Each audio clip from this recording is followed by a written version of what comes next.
And so I didn't have that awareness. Had I had that awareness prior to going into relationships, I would be able to understand what are the red flags that I'm likely going to be blinded to when I'm in that infatuation stage.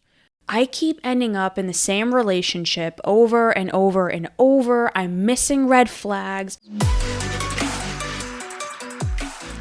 Hey everybody, and welcome to another episode of Evolve Ventures, where we are making evolution possible for growth-minded humans through vulnerable lessons, stories, and our favorite, data and technology. I am your host, Bianca Thomas. And I'm your host, Emilia Smith. Welcome back to another episode. We hope that you liked our last couple episodes. We lightened the mood for you. So this one is a Monday motivation. So hopefully your mood is already up there.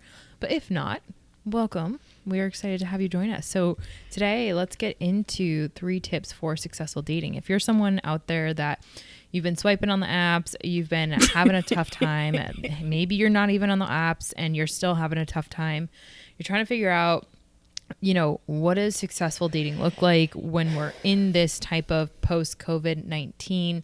Let's figure ourselves out and date.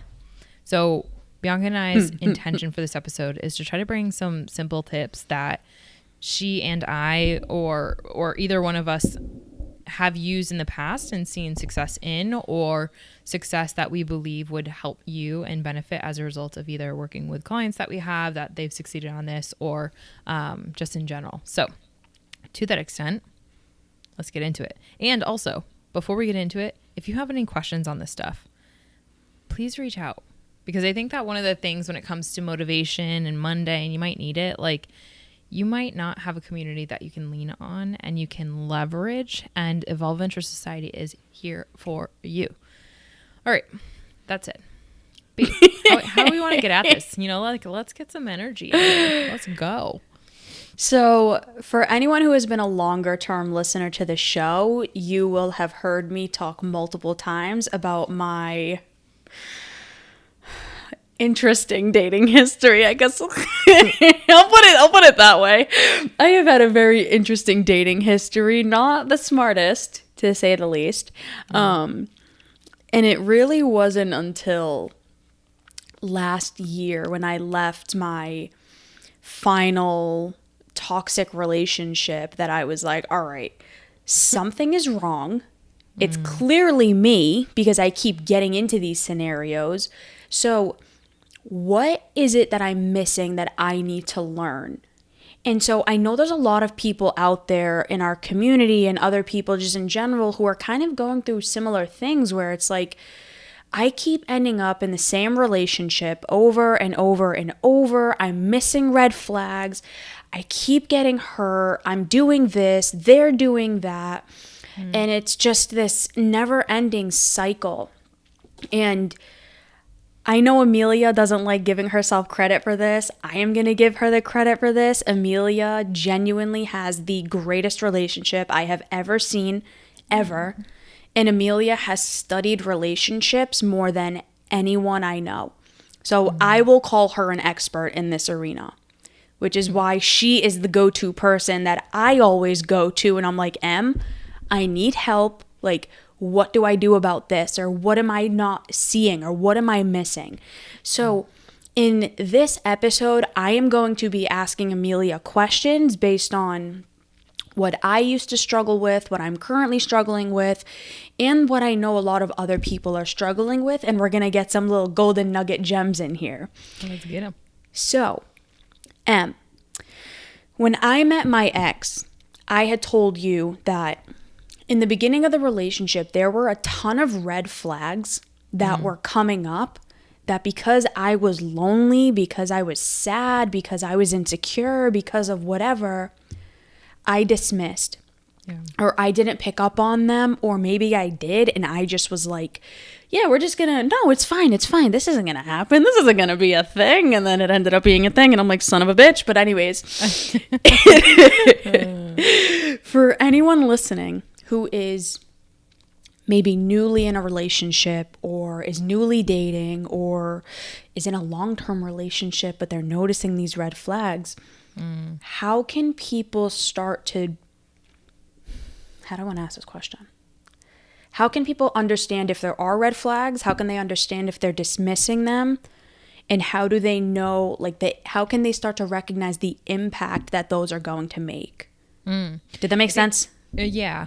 So I'll try to answer those by first starting to say that, you know, if you've never studied relationships before and you're trying to have a successful relationship, that might be the issue there, right there. So, and why are you calling me out? No. Okay. So, in all honesty, though, it's something, you know, you and I have talked about this so much. It's something that, like, it's an area of study, but yet no one studies it. Everyone just kind of expects that it's going to work out. And as we all know, we have a lot of, you know, Disney to thank, but more beyond pointing the finger at that. Why aren't we pointing our finger inwardly? We have scrolls and clicks away from literally so much information about human behavior, about the different stages of relationship, about like how we can become better partners, how we can be our most authentic aligned self, but yet we so much struggle because relationships aren't necessarily talked about in the early stages of our education. We got into that in our team training the other night about the difference in education systems of Montessori schools and the typical education system. But anywho, okay, let's zoom back. What a lot of people don't recognize, because they might be so desperate for love, and I'm not making anyone wrong for that. I was there at one point too, but it was to an extent of like, I am so lonely and I would rather have someone than have no one. That's where I was for a long time. Yeah, we get in there, and I we're not wrong for that. That's the thing. However, what that can bring for so many people is like not what they need. And I know we all know that, but again, like how do we debunk some of this stuff that, like you said, we keep getting into these cycles and we keep attracting the same types of people or the types of outcomes that we really don't want. But yet, like, we don't take a step back and say, okay, like how can we interrupt? How can we break this cycle? And I think that the first starting point is understanding what your patterns are and understanding at the very core, like, what is your attachment style? Because if you're not quite aware of what your attachment style is, it's really hard to kind of like, if you will, pick up on what are your patterns, if you will. And so I'm not going to get into every single different attachment style, but that's a great first place Google search to start. So tool number 1 is understand what your attachment style is and how you are engaging in relationships based on that. Did I hear that correctly? Yeah, you crushed it. Okay, perfect. Exactly. Thanks, Yal. So number 2, I would also say is understanding that all relationships you can break them up into phases. So especially when it comes to like intimate relationships, right? And to the flag statement that you had mentioned there, this is really where this one comes in, this tool, this tip, where especially when it comes to intimate dating relationships, there's already the subconscious, like, I don't want to be lonely, your attachment style at play, right? So two people have different attachment styles. More statistically speaking, more than likely they have different attachment styles. That's right, opposites attract. It's two different attachment styles coming together, attracting each other because of each other's patterns. And then what happens is you move through phases in the relationship. So this is when red flags, typically, like, let's say, for example, you're such a gym fanatic, and B, I won't use you as an example for this. You can use me as an example. Just in general, right? So let's say, okay, Bianca, you go to the gym every single day. You have a solid routine around gym, and it's not necessarily the gym. It's about taking care of yourself, doing the things that really deeply matter to you. Exercising, right? So all of a sudden you meet this person who, you didn't think it was going to be a thing. You guys first, maybe it was swiping, or maybe you guys met through the DMs, they slid in, whatever, all that jazz, turned out into, some texting. Now you guys are going on dates. Now it's kind of like semi-casual. You have no idea what to call it, but you're catching feels.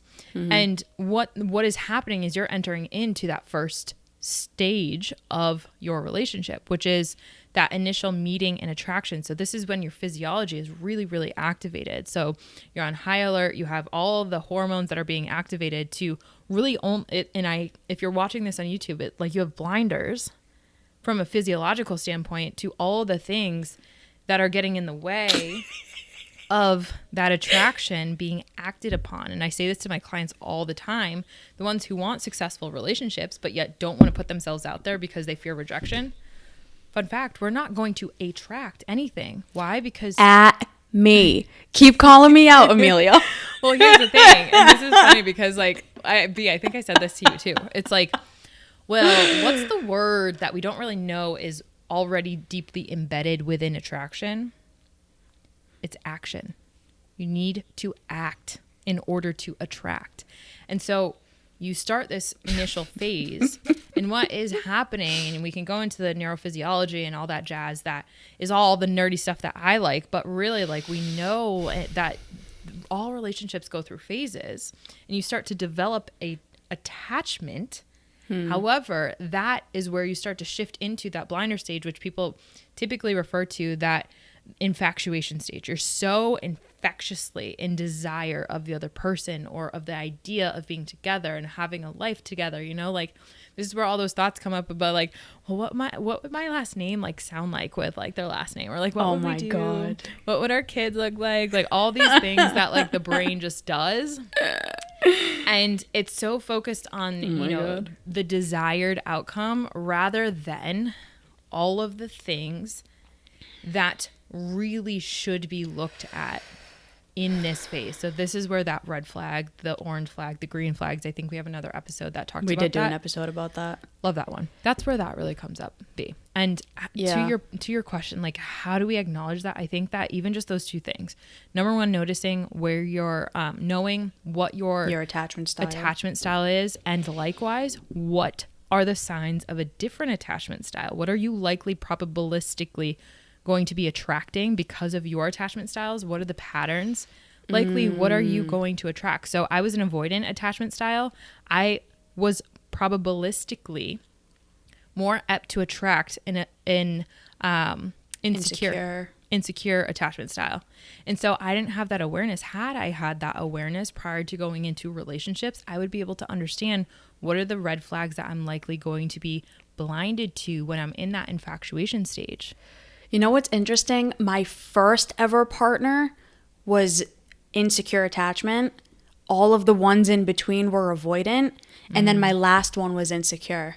Mm-hmm. And I'm an insecure attachment. I know that like my what I was conditioned to and what I like became was insecurely attached. Yeah. That's so interesting. That self-awareness is so key, B. And honestly, like when it comes to successful dating, it's like, well, why are we having to make a science of it? Why can't it just like work out? Well, the thing is, going back to what we said, y'all, let's motivate us into realizing what is within our control. And what's within our control is our own awareness, right? And how we can navigate and break those cycles, right? So to be able to break that cycle, and to your question, like, how do we like not, you know, or whatever it was around the red flags, and how do we try to acknowledge those, and how do we not let those just completely derail us, because that's where the self-sabotaging behaviors start to come in.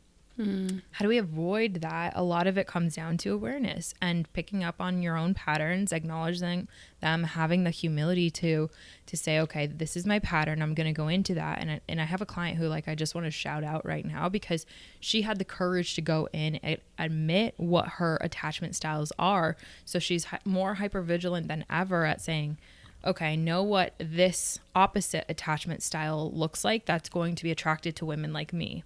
Women who have low self-worth because of XYZ, who have an avoidant attachment style. Insecure men who have insecure attachment styles will likely seek out women like me because they can have a degree of dominance. And so when I pick up on those signs, when those guys try to figure out where I am at all times, I now know that's not going to be an adaptive relationship for me.